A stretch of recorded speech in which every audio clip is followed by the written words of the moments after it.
tout le monde et bienvenue sur la chaîne. On se retrouve pour une vidéo. Nous sommes toujours sur la toile European Tan et on l'avance brin par brin.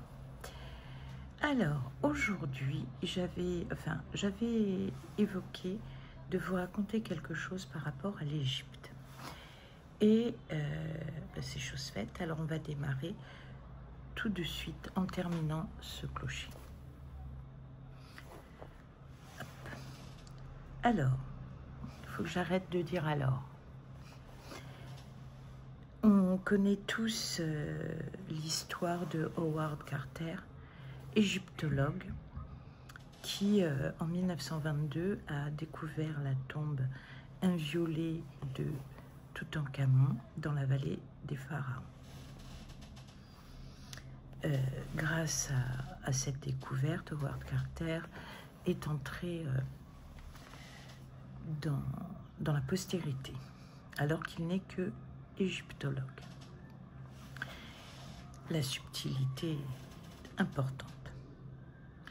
Mais on connaît beaucoup moins l'histoire de Pierre Montet,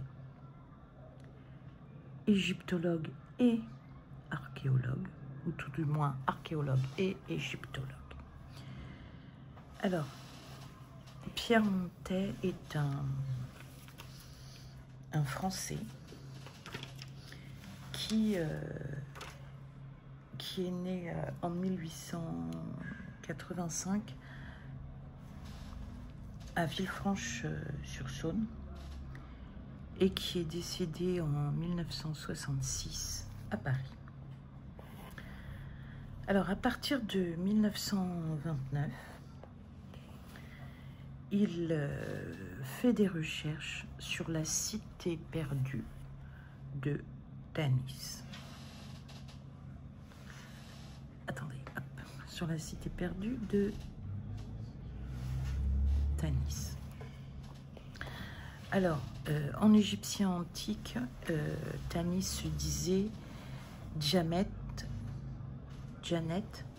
ou Djami en copte. Dans l'Ancien Testament, cette ville se nomme Zoan.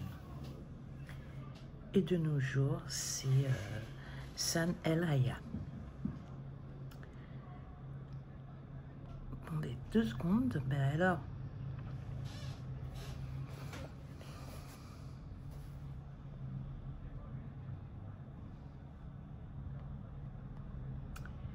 Alors vous allez me dire d'où vient le mot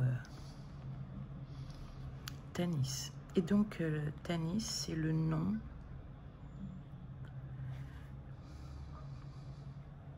grec de Janet. Alors il faut savoir que donc Pierre Montet recherchait Tanis. Mais il ne s'est pas levé un matin en se disant « Tiens, et si je cherchais Tanis ?» Nous avions déjà Napoléon qui, dans sa campagne d'Égypte, était parti avec des soldats, mais il avait également amené avec lui des scientifiques, alors des dessinateurs, etc., etc., des géographes, voilà. Et donc, le premier qui a fait une cartographie, alors c'est un dessin de Tanis, parce que Tanis se situe dans le delta du Nil, c'est-à-dire complètement au nord. Et on pense que le Nil passait par là et que ça s'est asséché. Ou en tout cas, non, le Nil a changé de direction et Tanis a été abandonnée. Et très vite, elle a été recouverte par du sable, de la boue, etc. Mais le premier à avoir dressé un plan de Tanis, c'est Pierre Jacotin en 1798. Alors, ce plan, c'est parce qu'il y a des choses qui dépassaient. Et donc, en 1929, Pierre Montet s'est consacré à la recherche. Donc, pendant 10 ans, il a gratté, il a farfouillé le sol. Et il a découvert des choses. Donc, nous avons déjà au musée du Louvre, nous avons un pharaon, un sphinx, pardon, entièrement en granit rose.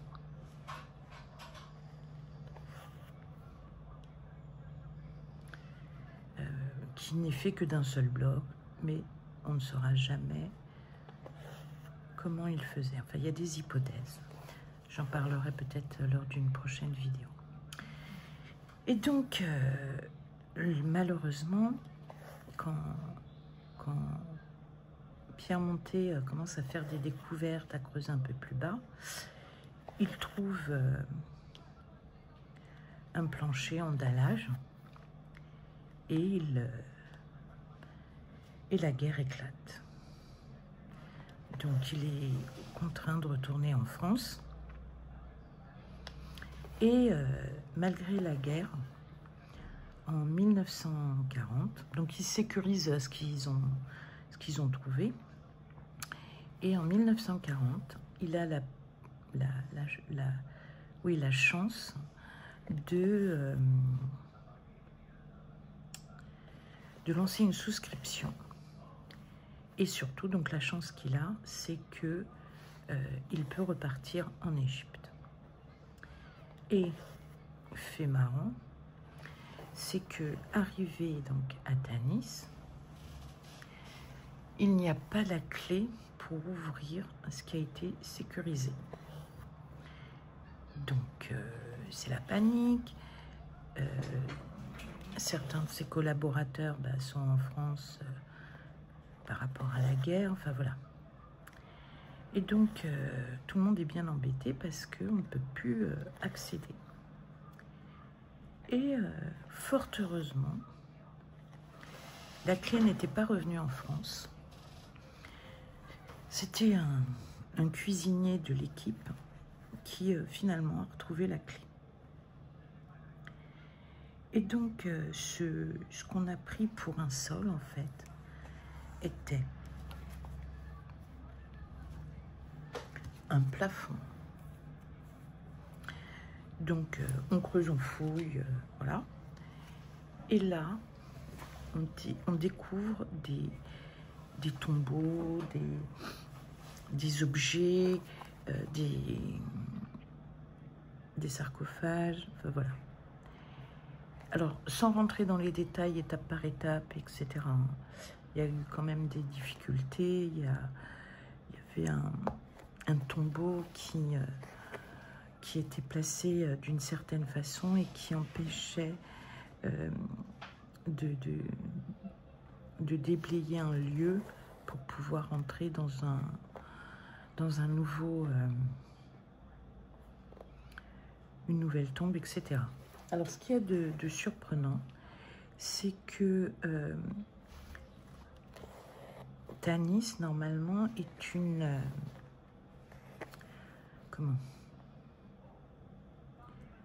est une ville avec son temple. Et il est sidérant que des pharaons, aient pu être enterrés dans le temple. Généralement, c'était à l'extérieur et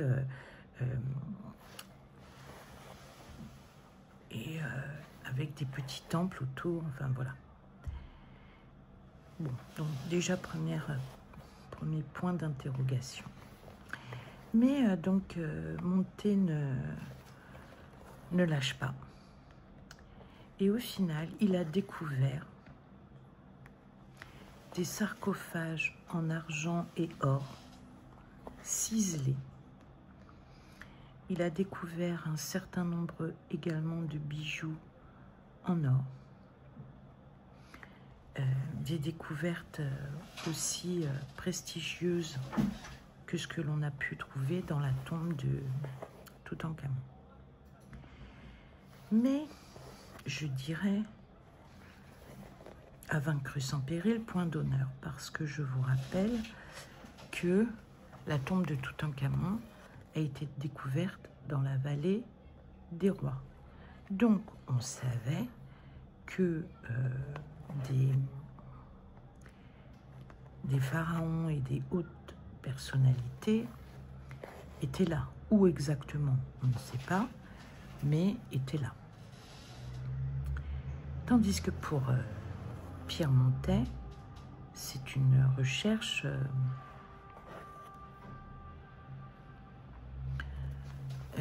sur la base de rien, si ce n'est l'Ancien Testament et des textes coptes.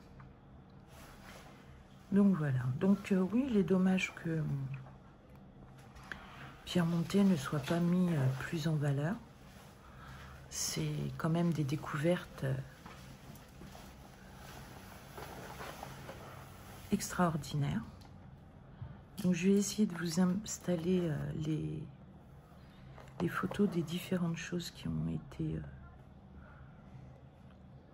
trouvées. Et voilà, c'est hallucinant. Alors, Howard Carter a découvert la première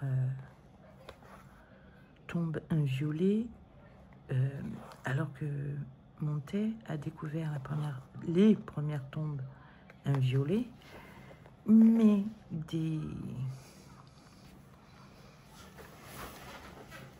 de pharaons de la 19e et 20e excusez-moi, 19e et 20e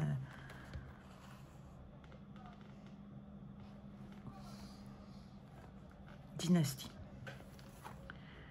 Donc voilà, donc je voulais mettre en lumière Monsieur Montet et sa découverte, ses découvertes, parce que il mérite d'être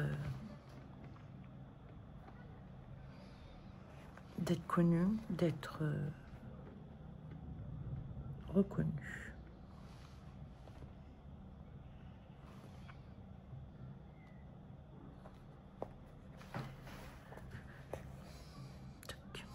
Alors, je ne sais pas si vous connaissiez cet homme, cette cité.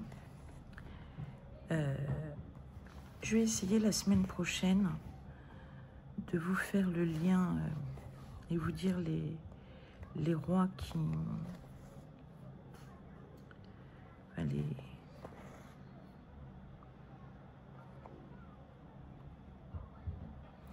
les rois dans cette tombe, dans ces tombes, et enfin les pharaons, et le lien avec la Bible. Alors on pensait que c'était la cité... alors, il y a Tanis, mais il y a également une cité perdue dont je ne me rappelle plus le nom. On pensait que, voilà, que c'était Ramsès... oui, la ville de Ramsès II. Et donc, il s'avère que non. Donc, Ramsès II, c'est celui qui a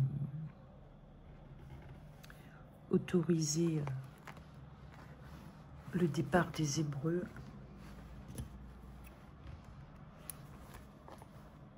et qui l'a regretté aussi vite. Mais on sait que Zoan est nommé à plusieurs reprises dans l'Ancien Testament.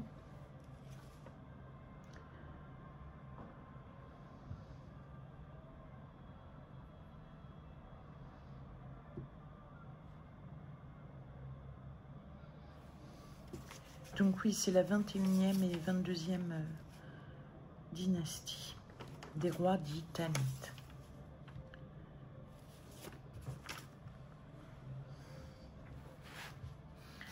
Alors, je suis dans le 60, le 60...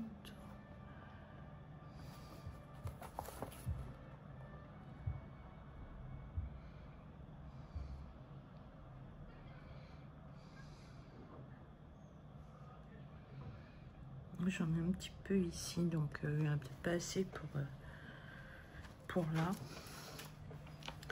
Donc on va le faire, on va faire le bleu qui est dans la fenêtre, c'est le C sur fond marron.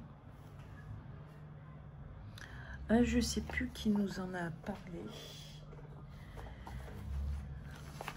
Bon, j'ai acheté Laurence de la chaîne, je vous mettrai le lien de sa chaîne en description.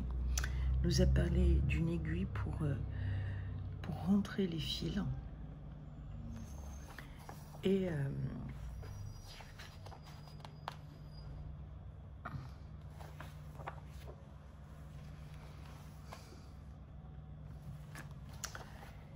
je vais en avoir besoin parce qu'ici, j'ai tendance à couper, mais en fait, maintenant je vais les rentrer. Je sais plus où je l'ai vu. Mais on va la retrouver. Je le ferai avec vous.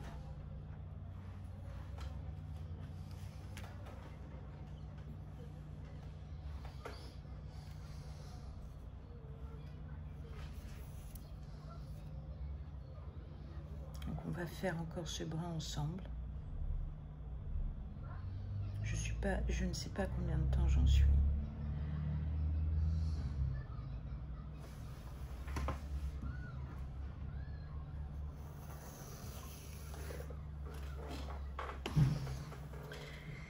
Mais je trouvais ça intéressant. Alors, je ne sais plus comment je suis. Ah, et si vous voulez voir...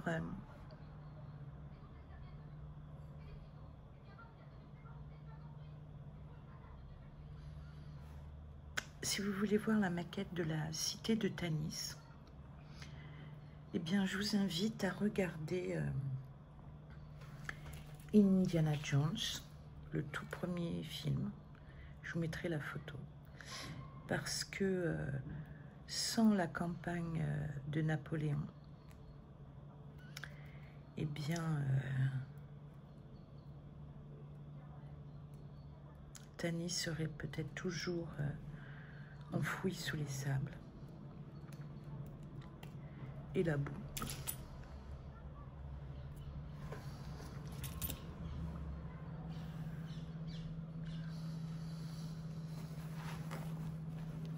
J'ai changé de sens.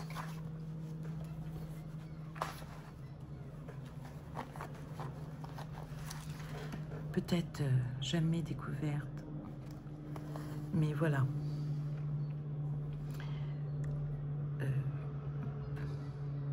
Et donc j'ai entendu parler des rois Tannites et de Tanis dans Indiana Jones. Mais j'avais jamais pensé à creuser un petit peu plus tout ça.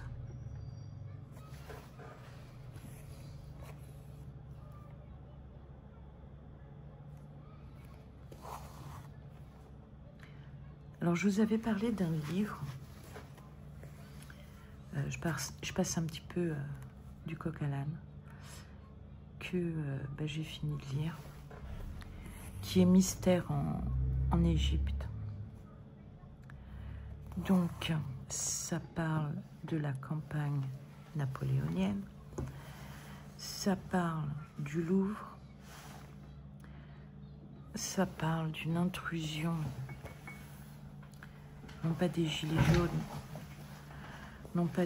jaunes, mais des bottes vertes. Enfin, c'est marrant comment l'actualité peut coller à la fiction. Enfin, voilà quoi. Mais ouais, si vous avez l'opportunité d'aller au Louvre, je vous mettrai la photo aérienne du Louvre, c'est énorme. Donc si vous avez la possibilité d'aller au Louvre, ben, n'hésitez pas à aller voir tout ce qui concerne l'Égypte ancienne. Et j'ai regardé aussi le reportage d'un archéologue français. Et malheureusement, je peux pas... Ben, je peux peut-être vous mettre des extraits de la vidéo, mais je sais pas. Et des extraits. Et quelle émotion quand, avec son pinceau, là c'est mieux, il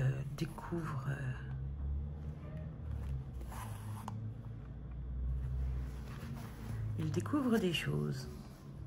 Là, moi, ça m'a bouleversée. Alors, n'hésitez pas à me soumettre des sujets.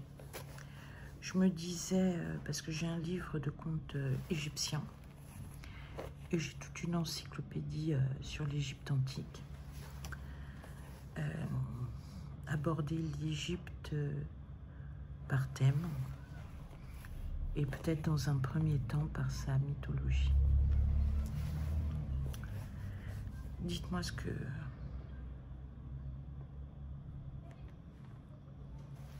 Ah ben voilà le fil que je dois rentrer.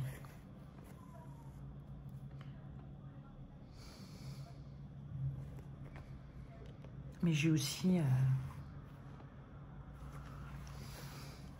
Oh, quand je suis allée à la maison, il y a eu une brocante. Et j'adore l'Égypte, il n'y a pas de souci, antique. Alors, mais bien naturellement aussi,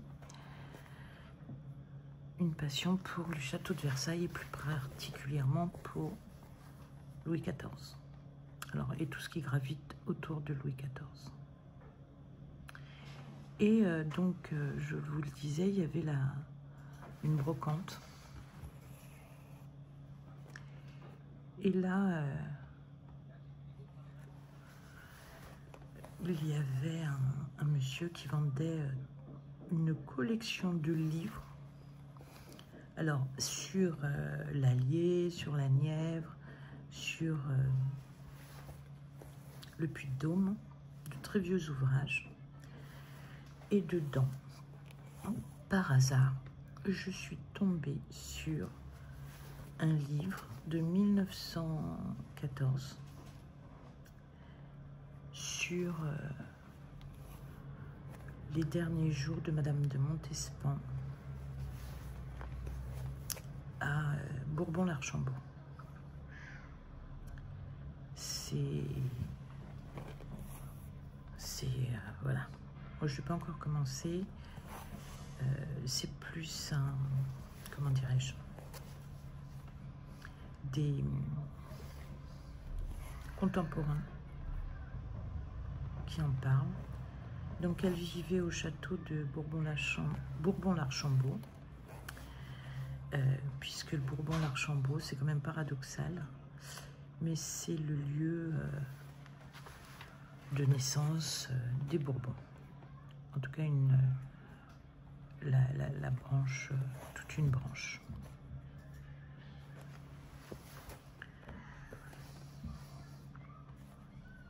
Alors, ce qu'il y a de drôle, c'est que la Montespan, dans l'affaire des poisons, a été désignée. Donc, elle a perdu son statut. Ses appartements ont été transférés dans les appartements du bain, au rez-de-chaussée. Puis après, on lui a demandé de prendre ses clics et ses claques. Alors, non, Louis XIV lui a demandé de prendre ses clics et ses claques. mais c'est voilà, c'est mes passions. Et quand j'étais plus jeune, j'avais une passion pour les Hittites. Donc les Hittites est une civilisation disparue qui était là avant les Romains. Civilisation très développée. Et également pour le peuple de Mu, qui civilisation là aussi extrêmement développée avant les Incas. Là, je fais une bêtise. Donc voilà, en histoire, en archéologie, on a toujours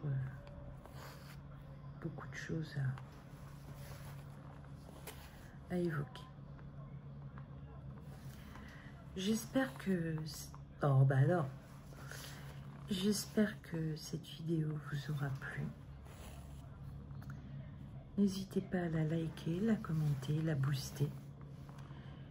J'espère que toutes les copinettes qui font cette toile se serviront de ce moment pour un petit peu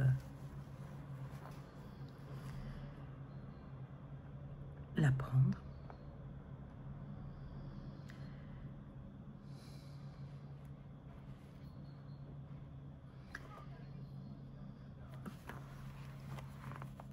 Donc, si cette vidéo vous a plu, n'hésitez pas à la liker, la commenter, la booster.